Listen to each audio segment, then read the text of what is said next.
02:47 a.m. Four black wings cut through Iranian airspace without a sound, without a blip, without a warning.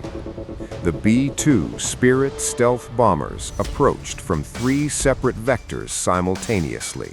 A coordinated ghost strike, designed so that by the time anyone on the ground realized something was wrong, it would already be over. Their targets? Deeply buried ballistic missile storage facilities carved into the Zagros Mountains. Hardened bunkers that had taken years and billions of dollars to construct, hidden beneath layers of rock and reinforced concrete that conventional bombs couldn't touch. Iran's air defense network had been on elevated alert for weeks. Tensions had been building across the region like pressure behind a fault line, and commanders in Tehran knew that if conflict came, it would come fast and it would come from above. What they didn't know, what no amount of preparation had truly prepared them for, was that the threat was already inside their airspace before a single alarm sounded. Then it happened. A radar operator at Tabriz airbase caught something. Not a solid return, not a definitive contact, just an anomaly. A ghost pixel on a screen. A flicker that lasted half a second before disappearing. In most circumstances, it would have been dismissed as clutter, as interference, as the kind of electronic noise that operators are trained to ignore. But this operator was good. He called it in. Within 4 minutes, two MiG-29 Fulcrums were rolling down the runway at Tabriz, afterburners igniting in the darkness, twin pillars of blue fire pushing the fighters into the night sky at supersonic speed.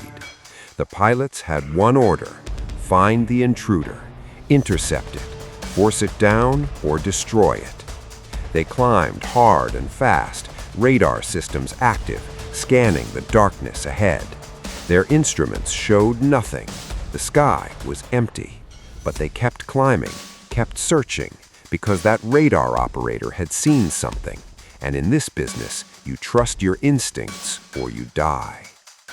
What the MiG pilots didn't know, what they couldn't have known, was that they were not the hunters in this scenario. They were the distraction. 60 miles away, already positioned and waiting, two F-22 Raptors tracked the MiGs from the moment they left the runway. The Raptors' AN/APG-77 AESA radar had achieved lock before the MiG pilots even finished their post-takeoff checks. The Iranian fighters were painted, cataloged, and held in a weapons solution so precise that from the American side of this engagement, the outcome was never in serious doubt.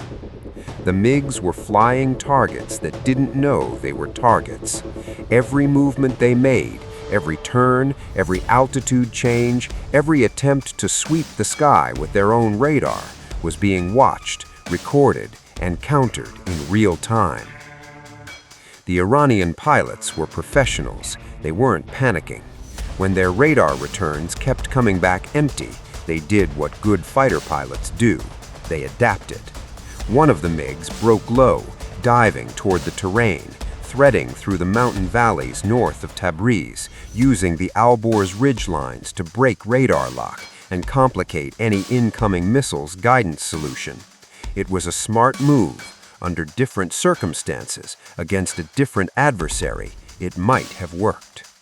An AIM-120 AMRAAM streaked downward from the lead F-22, riding its active radar seeker toward the diving MiG. The Iranian pilots saw the launch warning, or perhaps just felt it, that primal instinct that experienced combat aviators developed, and yanked the stick into a violent brake turn, pulling hard into the canyon wall's radar shadow. The missile, unable to maintain lock through the terrain masking, detonated against a rock face in a shower of fire and shrapnel. The MiG survived, but it had been forced out of position, driven deep into the valleys, temporarily neutralized as a tactical threat. The second MiG pulled up and ran a search pattern across the upper airspace, radar sweeping, trying to catch a contact that simply wasn't there. From 40,000 feet, the sky looked empty. The B-2s were below him, above him, somewhere in the darkness. He couldn't tell where. His instruments refused to give him what he needed. There was nothing to shoot at, nothing to close on, nothing that confirmed the enemy was even real. It was like chasing smoke. Meanwhile, 40 miles to the northwest, the first B-2 entered its attack run. This is the moment that every B-2 mission builds toward, and every B-2 crew dreads in equal measure. The bomb bay doors open. In those 10 seconds, everything changes.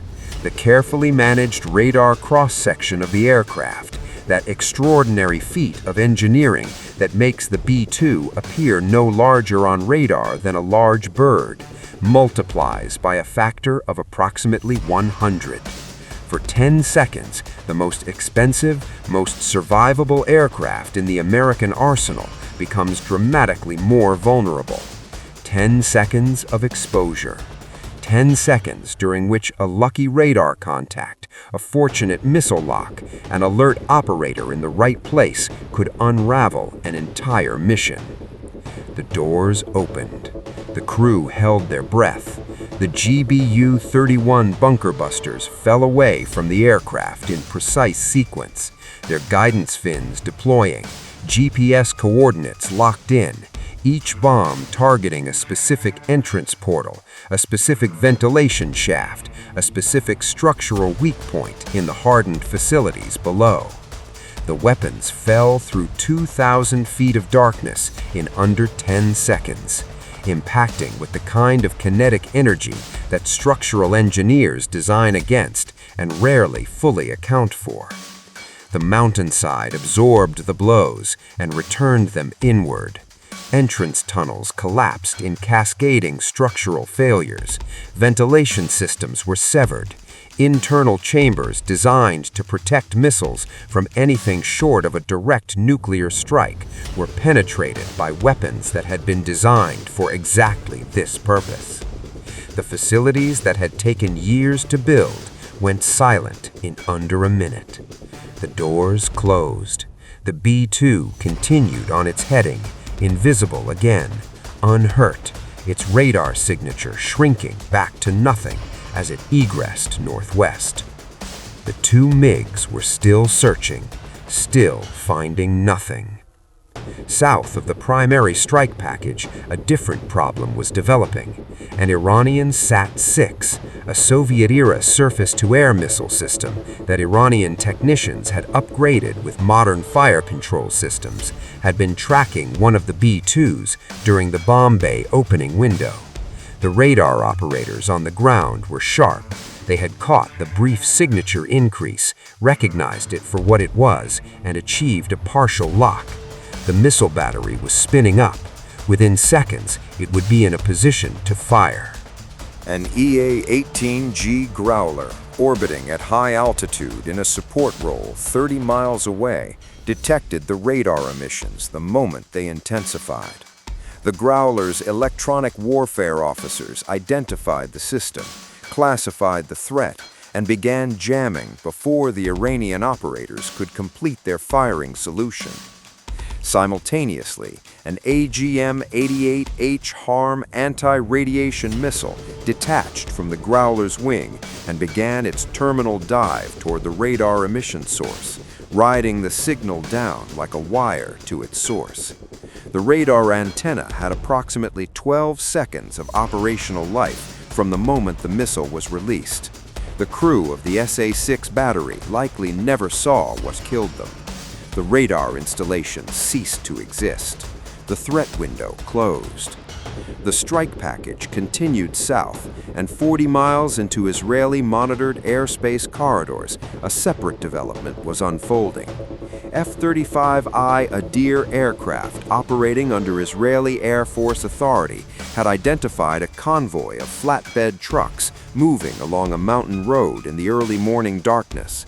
The imagery analysts confirmed the signatures, Shahab-3 medium-range ballistic missiles on mobile transporter erector launchers, being repositioned either to prepared launch sites or to secondary storage locations deeper in the country. The decision to engage was made quickly. The convoy was struck. The missiles would not reach their launchers. The final phase of the night's operations targeted an active launch facility that had already begun its firing sequence. This presented a problem that required a solution that was equal parts mathematics and nerve.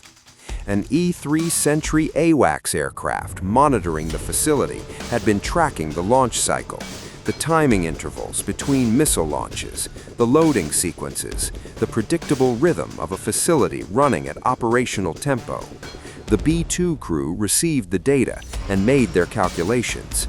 There was a window between launch cycles, a gap when the facility would be in its most vulnerable state, when a reload was in progress and the next missile had not yet been moved to the launch pad. The bombs went in during that window. The timing was exact. The facility's reload equipment was destroyed along with the primary launch infrastructure, a secondary explosion suggesting that propellant or warhead components had been struck. The facility went dark. Its operational capacity was eliminated, not after its cycle was complete, but in the middle of it, a message as much as a military result. By 5:30 a.m., the B-2s had exited Iranian airspace. All 4 aircraft were clean. No damage, no losses, no interceptions. The 2 MiG-29s that had launched from Tabriz were still airborne, fuel running low, their pilots exhausted and frustrated, and no closer to understanding what had happened in the airspace around them than they had been when they first lifted off. They had flown through a battlefield and never seen the enemy. They had searched for hours and found nothing. They landed at first light, their radar systems showing clean returns, their weapons still loaded, their mission a total failure by any meaningful measure. The strategic implications of what happened that night ripple outward in ways that are still being absorbed by military planners, regional governments, and defense establishments around the world. The most immediate effect is psychological. Iran's air defense network, a layered, expensive, seriously considered system that had been years in development, failed to protect its most critical infrastructure from an adversary that entered, struck, and departed without being seen. The message to Tehran is direct and brutal. Investment in conventional air defense cannot compensate for the capability gap between 5th-generation stealth platforms and 4th-generation interceptors. The MiGs were not inadequate. The pilots were not incompetent. They were simply operating in a domain where their equipment could not compete. For the broader Middle East, the demonstration of Israeli-American coordination in the same operational space, with F-35s targeting the mobile convoy, while B-2s and F-22s handled the fixed targets, signals a level of integration that regional adversaries should find deeply concerning. The ability to simultaneously prosecute time-sensitive targets across hundreds of miles of contested airspace with deconflicted flight paths and coordinated strike timelines is not the product of improvisation. It is the product of long years of joint planning, shared intelligence architecture, and interoperable systems. For Iran's deterrence posture, the damage is harder to calculate than the physical destruction. A deterrence strategy built around the credibility of buried, hardened facilities can survive a single strike. It cannot easily survive the demonstration that those facilities are routinely findable and routinely destroyable. When the underground becomes transparent to a sufficiently capable adversary, the entire strategic calculus shifts. The billions spent on hardening, on tunneling, on dispersal, those investments must now be reconsidered against an adversary that has shown it can reach the deepest targets in a single night. For the United States, the operation represents a validation of investment philosophy. The B-2 program cost approximately $44 billion across its production run. Critics questioned whether stealth strategic bombers were worth the price in an era of improving radar systems and surface-to-air missiles. The answer that this night provides is unambiguous. 2 MiG-29s flew through the same airspace as 4 B-2s and never made contact. That result is not luck, it is engineering, it is doctrine. It is the product of a capability that, despite being decades old in its original design, continues to operate at the edge of what adversaries can detect or defend against. The global defense community is watching. Procurement decisions in a dozen countries will be reconsidered. Air defense modernization programs will be accelerated. But hardware alone does not close the gap that this engagement revealed. The F-25s that neutralized the MiG threat without firing a second shot, the Growler that killed a radar system before it could complete a firing solution, the AWACS that turned launch cycle timing into a weapons employment window. Each element of this package represents a decade or more of development, refinement, and operational experience that cannot be replicated quickly by any adversary. What happened over Iran that night was not simply a military engagement. It was a demonstration of the distance between two different eras of warfare, and a warning to every nation still fighting with the tools of the last century that those tools offer less protection than their operators believe. The 2 MiGs landed at dawn, having chased shadows across an empty sky. The bombers that had filled that sky were already gone. Their mission complete, their targets silent under the rubble of collapsed mountain tunnels, already halfway home.